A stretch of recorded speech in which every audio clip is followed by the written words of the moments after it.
Hi guys! Unboxing tayo nitong binili ko sa online shop sa isang platform dito sa social media. Nasa bio ko yung link niyan guys na pinagbilhan ko.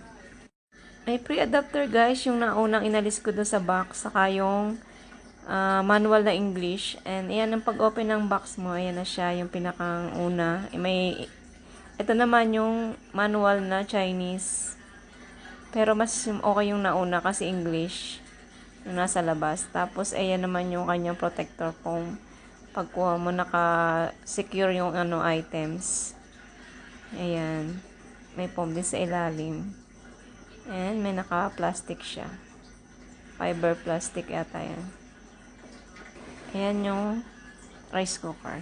Ganda niya guys. Ang cute.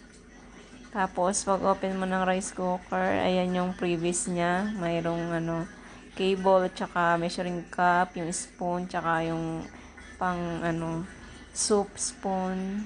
And nilutoan yan mismo. And then yung steamer.